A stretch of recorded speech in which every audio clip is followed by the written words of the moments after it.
In this section, we're going to cover the job search, the whole process and all the resources involved with trying to find a new opportunity. Generally speaking, there's going to be three modes in which you'll find yourself when looking for a job. The first one is passive.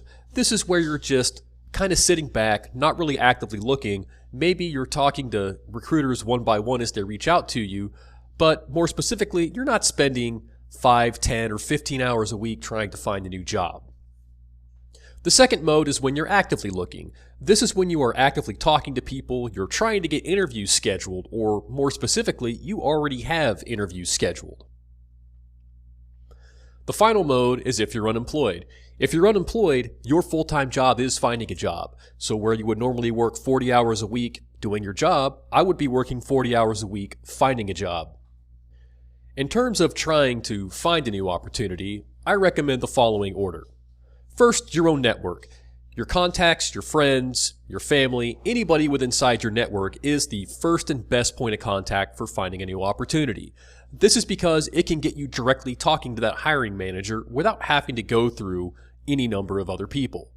This will also most certainly guarantee you at least an interview. The second preference is then through a recruiter. A recruiter is going to very well likely be able to get you an interview. Where if you're just applying via applications on LinkedIn or websites or other job boards, my experience tells me there's a 70% chance you're not even going to hear back from that. Just as in with dealing with recruiters, you should have some general rules of engagement, starting with be upfront about money.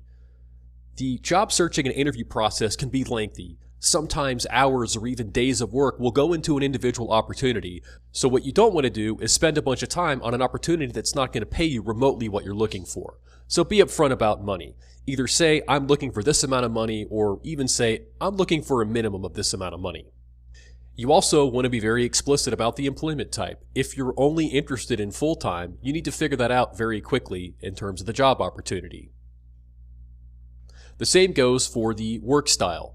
If you're only interested in remote opportunities and you don't want to relocate, you don't want to spend several hours in the opportunity research to find out you have to relocate to the South Pole. Also consider when talking about money, there's going to be a target total compensation package.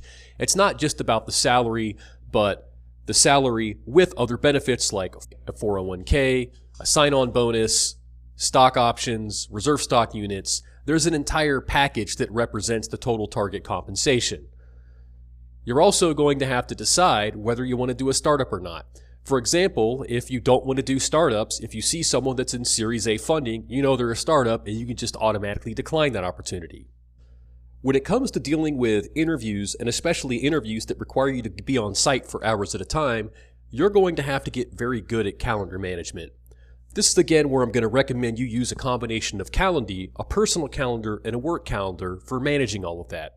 Specifically, you want to be tracking all of these opportunities and telling people to book time with you through Calendly, where you're giving them a link saying, here's how to book 2 hours of my time, and then wait for them to get that in, and it ends up on your personal calendar. You then make sure to block off that same time on your work calendar so someone's not going to schedule a work meeting over that time you're trying to interview. Calendly itself will keep track of the fact that you have work engagements on your work calendar and personal engagement interviews on your personal calendar. Just as with talking with recruiters, don't overwhelm yourself. Make sure to put at least 30-minute blocks around these different interviews and times. You also want to make sure you're giving yourself time, if you have to travel, to get to these places, for example an hour or more, depending on where the location is. Also consider you may not want to do more than one interview in a day. It can be very draining to sit down and, for example, do an hour-and-a-half panel interview, so you may consider going into your personal calendar and just blocking off the rest of the day after that interview. Remember, your personal calendar and your work calendar are tied to Calendly, so when you've blocked off the rest of your day on your personal calendar, Calendly won't let recruiters schedule more interviews or conversations after that, but your work calendar won't have that, so you'll still be able to do work engagements. Getting back to the opportunity tracker, which has been linked as a resource along with this section, consider that just as with recruiters, you're keeping track of positions by linking to their job descriptions, the company as previously described, but now we're talking about different potential states these opportunities can be in. We talked about the second state, which is you're just talking with somebody, having a conversation. The one after that is an interview. The first time you're having to talk to somebody's a scheduled meeting and they're going to be asking you questions, that's an interview. And it's important to move these to the top of the list. That's because they're the ones that you're really wanting to focus on because they're further along in terms of the opportunity spectrum. In the event you get through a large series of interviews, there's then the offer state, where the offer state is where you're sitting back and you're waiting for that offer, and at this point, we'll talk about it more later, you're going to be looking at more specifics about what the opportunity has in terms of financials. Finally, if an opportunity doesn't work out, they stop talking to you, or they've just declined you, or otherwise you've decided you don't want to work there, I have several states for indicating that the opportunity is dead. I have decline for when they said no, I have red flag for when I've decided no, and then I also have a no response, meaning that we went many days and I never heard anything back. Also consider that if you're applying, I have this third state as applied, meaning I applied on a job site, I don't have a point of contact, and generally I give those anywhere from 7 to 14 days, and if I don't hear back, I just consider no response and move on. As a part of this job search, it's very important to have a current and up-to-date social media presence. Most importantly, I really recommend you have an up-to-date LinkedIn profile. This is because LinkedIn also works as a job board, and a lot of these jobs will allow you to apply using your LinkedIn profile. So this has two benefits. One, people can look at your LinkedIn profile, specifically recruiters, and contact you about opportunities that may match. And secondly, you can use your profile to apply directly for jobs on LinkedIn. You'll find that LinkedIn as a job site has two modes.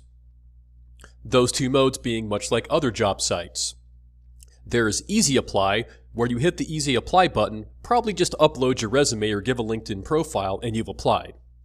The second mode is the most common, where you are redirected to someone else's job site and you have to fill in piece by piece parts of your resume. This is where having that standalone resume is very useful because you're going to find yourself copying and pasting it many times. Another important job site is dice.com. However, like LinkedIn, I highly recommend not to make your profile visible, because as soon as you make your profile generally visible, you're going to get all sorts of opportunities, and my personal experience says most of those opportunities have nothing to do with what I actually want. Dice.com will also have a concept of Easy Apply, but that requires you to sit down and actually construct a resume within Dice.com, though I find a lot more of the options within Dice.com for this Easy Apply. Just as with LinkedIn and other job sites, you have the concept of these job search alerts. These could be good for looking for jobs around salary and other types of technologies and job titles to help you know what to apply for. Another good job site is Indeed.com. However, I recommend considering not making your resume searchable. I've found that about 50% of opportunities are nonsense or spam with Indeed.com personally, so consider that when making your resume searchable. Indeed also has a concept of Easy Apply, where you again have to sit down and fill out your own Indeed profile, but that allows you to one-click apply to a lot of these different opportunities. I have found that Indeed seems to have the best job alerts. For example, if you're interested in being a solution architect, you can create a job search for solution architect, give it some other keywords, and it's pretty good about finding new opportunities and sending them to you on a regular basis. Hired.com is a different approach when it comes to finding opportunities. It is what I call a passive type system, in that you fill out a profile, specify everything from salary to different types of skills, and then you just wait. By default, it's going to elevate your profile for 10 weeks where people will actually reach out to you and schedule interviews. So you're just sitting around and waiting for interview requests. Another popular, more older job site is Monster.com. I highly recommend not making your profile here public. That's because I've found that over 90% of all the requests I get are irrelevant spam, meaning that I'll say that I'm looking to not relocate and I'm looking for full-time, and I'll all of a sudden get junior Python developer positions requiring me to move to North Dakota.